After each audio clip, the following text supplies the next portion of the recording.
सुप्रभात विद्यार्थियों आप सबका स्वागत है आपके अपने YouTube channel Hindi classes NCERT and RBSE for मितारी कौशिक। विद्यार्थियों, मुझे पूरी उम्मीद है कि आप घर पे होंगे, स्वस्थ होंगे और आपका अध्ययन कार्य सुचारू चल रहा होगा। ये समय कुछ कठिन है सबके लिए, तो घर पे रहिए, स्वस्थ रहिए और पढ़ाई से विमुख मत होइए। देखिए विद्यार्थियों, आज मैं आपके सामने जो वीट का जो पेपर है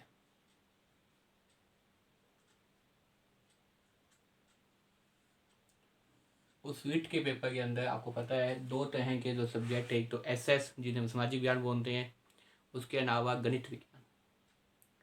और गणित विज्ञान के अंदर भी शिक्षण विधियाँ प्लस में जो है वो आपके जो टॉपिक लगे हुए हैं सिलेबस में। अब देखिए विद्यार्थियों, विज्ञान के अंदर कुछ शिक्षण विधियाँ के प्रश्न आते हैं और कुछ जो है वो आपके सामने टॉपिक लगे हैं न्यू सिलेबस के नए पाठ्यक्रम के अनुसार। इसी प्रकार गणित के अंदर भी हैं विद्यार्थियों। तो कुल मिला के आपको पता है अगर देखा जाए तो 60 नंबर हैं, और 60 नंबर भी देखा जाए तो 30 नंबर क्या है गणित और विज्ञान के अंदर आते हैं। तो आज से विद्यार्थियों जो आपका विट जो अध्यापक पात्रता परीक्षा है, तृतीय श्रेणी अध्यापक पात्रता परीक्षा, उस तृतीय श्रेणी अध्यापक पात्रता परीक्षा जिसे रीट बोलते हैं, उस पाठ्यक्रम के अंदर जो विज्ञान से संबंधित पाठ्यक्रम में हम कर रहा हूँ विद्यार्थियों अगर मेरे द्वारा बनाई वीडियो को पसंद आए तो इसे ज़्यादा ज़्यादा लाइक कीजिए, कमेंट कीजिए, शेयर कीजिए विद्यार्थियों। अभी भी चैनल पे आप नए हैं तो चैनल को सब्सक्राइब कर लीजिए। इससे पहले जो भी विद्यार्थी मुझसे पढ़ चुके हैं ऑफलाइन और ऑनलाइन दोनों ही माध्यमों से, उनको पता है कि मेरे पढ़ाने का या मेरे द्वारा अध्यापन कराने का एक ही उद्देश्य है कि आपको साथ साथ में याद हो। किसी प्रकार का कोई भी ऐसा प्रयास नहीं है कि आपको याद नहीं हो और मैं आगे जाऊं, नहीं। मेरा उद्देश्य यही होता है क्लासरूम के अंदर पढ़ाऊं, ऑनलाइन पढ़ाऊं या ऑफलाइन पढ़ाऊं, दोनों ही के अंदर आपको याद होना चाहिए। तो इन चीज़ों को आप साथ साथ में याद कीजिए, और अगर आपको लगे अच्छी वीडियो तो इन चीज़ों को नोट भी कर लीजिए, क्योंकि थोड़ा सा जो पढ़ाने का तरीका है जैसे आप वीडियो देखेंगे आपको समझ में आ जाएगा। तो देखिए विद्यार्थियों, आज मैं आपके सामने बताऊंगा एक टॉपिक आपका जो विज्ञान के अंदर। सबसे पहले तो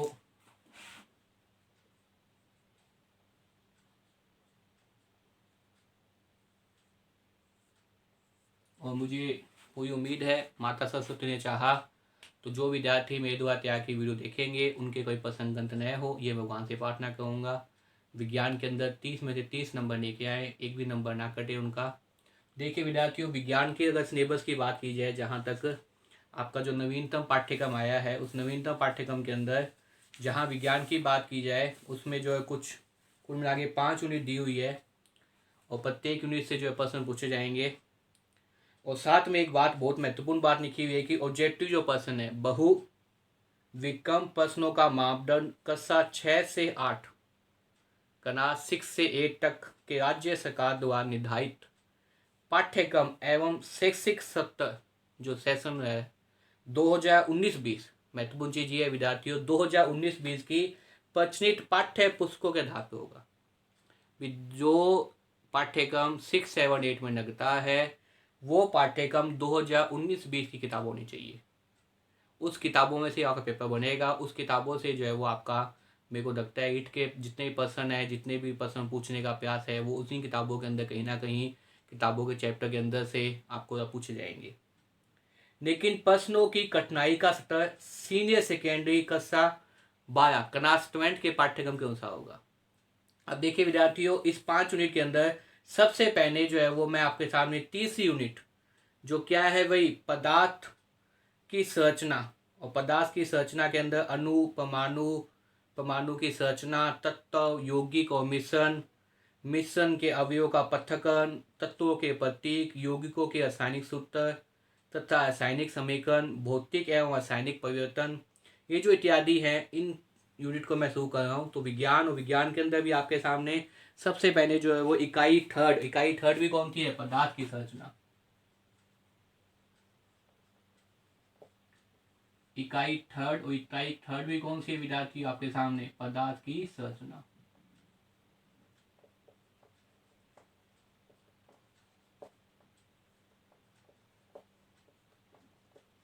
कि वास्तव में पदार्थ का निर्माण कैसे हुआ था, ये जो पदार्थ है वो कैसे हमारे सामने प्रकट हुए थे, कैसे जो हम इन पदार्थों के बारे में जान सकते हैं, इससे संबंधित है। तो इसी संबंधित जो है मैं आपके सामने वीडियो लेके आऊँगा विद्यार्थियों। इससे पहले भी आप लोगों ने सिलेबस पूरा कर लिया होगा, मुझे पूरी उम्मीद है। घर पे बैठ के 2 या 3 बार सिलेबस पढ़ लिया होगा। सबसे महत्वपूर्ण बात या मुख्य समस्या ये आई थी, जो मैंने बताया आपके पाठ्यक्रम के अंदर 6 से 8 तक का जो पाठ्य पुस्तक है उसमें 2019 भी किताबें कईयों के पास है, कईयों के पास नहीं है।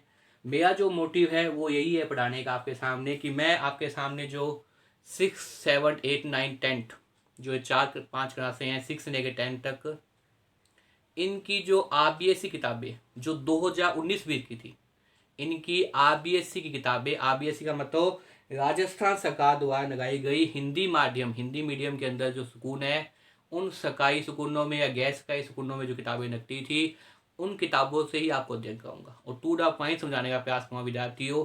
आप सबने पहले 10वीं किताब जो आरबीएससी में लगती है, जो किसकी है, जो आपके सामने 2019-20 की है, 2018-19-20 जो आपका सेशन दिया गया उसकी है विद्यार्थियों ये बुक, तो उसमें से पढ़ाने का प्रयास करूँगा। सबसे पहले देखिए विद्यार्थियों, अगर आपके पास किताब है तो अच्छी बात है, नहीं है तो साथ साथ में आप समझने का प्रयास कीजिए। ये जो बुक है 10वीं की बुक, और इस 10वीं की बुक के अंदर ये जो बुक है आपके सामने वो आरबीएससी की है, और इस बुक के अंदर आपका जो पार्ट है, जो ये टॉपिक है, ये आपको टॉपिक देखा है परमाणु सिद्धांत, तत्वों की आवर्ती, वर्गीकरण, गुणधर्म, जो अध्याय 7 है। जो अध्याय 7 है, अगर बुक है आपके पास तो साथ में बुक ले लीजिए, नहीं है तो शासन में समझते हैं विद्यार्थियों। इस प्रकार का आपका सिलेबस है, और सिलेबस के अंदर भी क्या है, जो परमाणु की संरचना है, परमाणु सिद्धांत है, वो कहाँ दिया गया है, 7 नंबर पार्ट में दिया गया है। तो यही पढ़ा रहा हूँ मैं आपके सामने। देखिए पदार्थ की संरचना, सबसे पहले समझने का प्रयास कीजिए कि पदार्थ जो हम देखते हैं इसकी संरचना किस प्रकार की है, कैसे जो है वो इसका निर्माण होता है, कौन कौन से वैज्ञानिक आए थे, कौन कौन से मनोविज्ञान, वो कौन कौन से वैज्ञानिक साइंटिस्ट आए थे जिन्होंने क्या किया था, इस प्रकार से जो है प्रयोग किए थे। क्योंकि विज्ञान के अंदर प्रयोगों पर आधारित है, तो उस प्रयोगों के जो निष्कर्ष है उन निष्कर्ष को हमें ध्यान रखना पड़ेगा, कैसे कैसे प्रयोग किए थे उन प्रयोगों को भी देखना पड़ेगा। तो सबसे पहले आज हम शुरू करते हैं। देखिए सबसे पहले जो पार्ट है वो 60, जिसका नाम क्या है, परमाणु सिद्धांत, तत्वों की आवर्ती, वर्गीकरण व गुणधर्म। देखिए पदार्थ के बारे में जानने के लिए मुझसे बहुत ही प्राचीन काल से प्रयास करता रहा। एक एक शब्द समझाने का प्रयास करूंगा, क्योंकि जो विद्यार्थी मुझसे पढ़ चुके हैं ऑनलाइन ऑफलाइन को पता है एक एक शब्द पे ध्यान दिया जाता है। इसलिए विद्यार्थियों अगर वीडियो पसंद आए तो इसे ज़्यादा ज़्यादा शेयर कीजिए, ताकि प्रत्येक विद्यार्थी तक ये पहुँच पाए, और जो भी मेहनत करते हैं, जो डिजर्व करते हैं वास्तव में, उनका चयन हो। देखिए पदार्थ के बारे में जानने के लिए मनुष्य बहुत ही प्राचीन काल से प्रयास करता रहा। प्राचीन काल का मतलब प्राचीन समय से, कि कहाँ से पदार्थ की रचना हुई है, पदार्थ कैसे है, पदार्थों के सूक्ष्म स्वरूप के बारे में प्राचीन भारतीय यूनानी दार्शनिक बहुत पहले लगभग 5000 ईस्वी पूर्व ही जानकारियां इकट्ठी कर रहे थे। प्राचीन भारतीय दार्शनिक महर्षि गणास सबसे पहले जो नाम है, अगर ये पूछ लिया जाए कि प्राचीन भारतीय दार्शनिक के अंदर कौन भाई सबसे पहला जो नाम आता है वो आता है आपके सामने महर्षि, ये नाम आता है महर्षि कणाद। जो बुक में नाम दिया गया इस नाम को ध्यान रखिए। सबसे पहले प्राचीन भारतीय दार्शनिक महर्षि कणाद ने बताया कि पदार्थ को छोटे छोटे टुकड़ों में लगातार विभाजित करने और अंत में सूक्ष्म कण परमाणु प्राप्त होते हैं। कि पदार्थ है, अब उस पदार्थ को अगर आप क्या करेंगे, छोटे छोटे कणों में विभक्त कर देंगे। अगर पदार्थ है, ये जो पदार्थ है मान लो, इस पदार्थ को क्या करेंगे आप, इस प्रकार से खंडित कर देंगे, और क्या कर लोगे पदार्थ को, ये क्या है, ये पदार्थ है, इस पदार्थ को आपने क्या कर लिया अभी, छोटे छोटे कणों में बांट दिया। ये छोटे छोटे जो कण है आपके सामने, उन कणों में अगर इस प्रकार से पदार्थ को बांट दिया तो क्या कहते हैं महान दार्शनिक महर्षि कणाद क्या कहते हैं, लगातार विभाजित करने से अंत में सूक्ष्मतम कण क्या प्राप्त होता है, परमाणु प्राप्त होता है। अगर आप तोड़ते गए मतलब तो इस पदार्थ को फिर ऐसे कर दिया, फिर ऐसे कर दिया, फिर ऐसे कर दिया, फिर अंत में जो एकदम सूक्ष्म प्राप्त होगा वो क्या कराएगा, वो आपके सामने परमाणु बनाएगा। सीधी सी बात ये है। महर्षि जो ग्रंथ है यूनानी दार्शनिक जो आपकी बुक में लिखा गया है, क्योंकि पर्सन बुक में से ही बनने हैं। तो आप साथ साथ में बुक को पढ़िए, अगर बुक है तो बुक को अच्छे से पढ़िए, क्योंकि यहीं से पर्सन बनेंगे। तो देखिए सबसे पहले क्या लिखा हुआ है, प्राचीन भारतीय दार्शनिक महर्षि कार्णग ने बताया कि पदार्थ को छोटे छोटे टुकड़ों में नगाता नगाता का मतलब चोट मारते रहेंगे, तोड़ते रहेंगे, विभाजित करते रहेंगे, करने पर अंत में क्या है, सूक्ष्मतम कण परमाणु प्राप्त होते हैं। सूक्ष्मतम का मतलब होता है कि इससे आगे टुकड़े नहीं हो सकते, इसे आगे विभाजित नहीं किया जाता। तो सबसे सूक्ष्मतम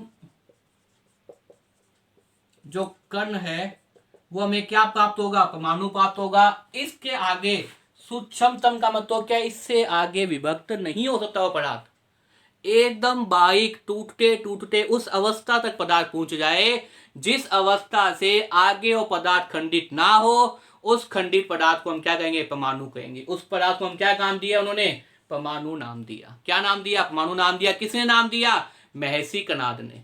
किसने नाम दिया, महर्षि कणाद ने। ये क्या थे, यूनानी दार्शनिक थे। अगर पूछ लिया जाए कि महर्षि, आपके सामने महर्षि कणाद क्या थे, तो महर्षि कणाद क्या थे भाई, यूनानी दार्शनिक थे।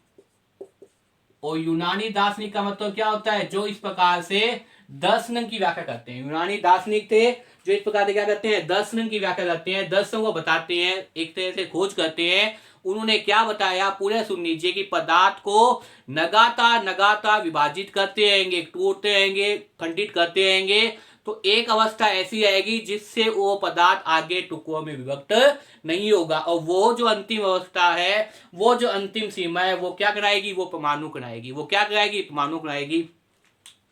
इस सूक्ष्मतम कण को और अधिक आगे विभाजित करना संभव नहीं होता। जैसे एक गेंद है, गेंद को आप तोड़ते तोड़ते ये बहुत मोटा जो पत्थर है या जो उसको तोड़ते होते एक ऐसी समस्या आएगी कि वो बारीक एकदम कण में आ जाएगा।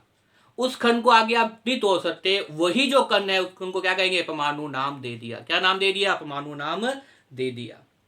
इस सूक्ष्मतम कण परमाणु को अधिक विभाजित करना संभव नहीं है। बहुत ही महत्वपूर्ण लाइन, इस सूक्ष्म कण को परमाणु को अधिक विभाजित करना संभव नहीं है। एक अन्य भारतीय दार्शनिक पगुट्ठा काव्याम ने बताया कि पदार्थों के भिन्न भिन्न रूप इन कणों के संयुक्त होने से प्राप्त होते हैं। नगाता इसी समय ग्रीस दार्शनिक डेमोक्रिट एवं न्यूक्विस ने इस सूक्ष्मतम अविभाजित कणों को एटम्स कहा।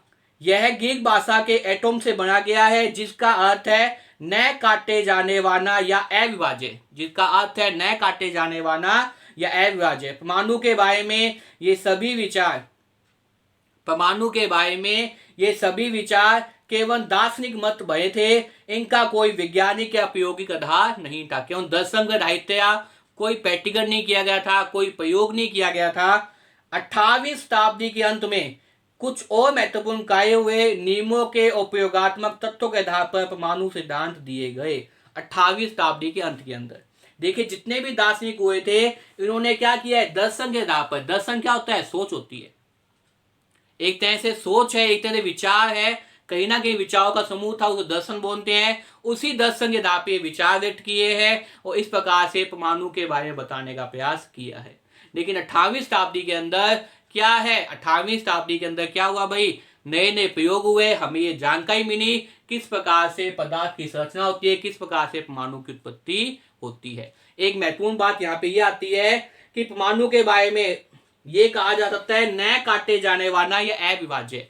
न काटे जाने वाला या अविभाज्य, ये बात परमाणु के बारे में ये अर्थ निकाल सकते हैं कि न काटा जाने वाला, या आप क्या कह सकते हो, अविभाज्य।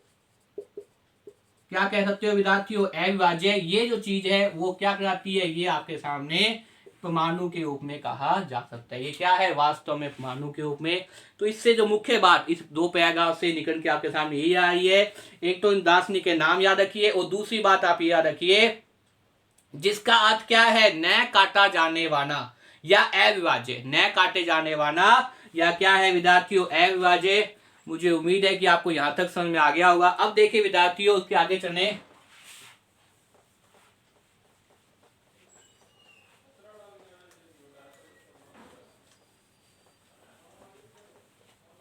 देखिए विद्यार्थियों, इसके बाद चले तो एक वैज्ञानिक आते हैं, उनका आपने सिद्धांत पढ़ना है।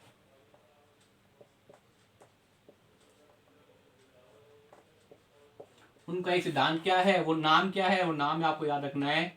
वो नाम क्या है, वो नाम है आपके सामने डाल्टन।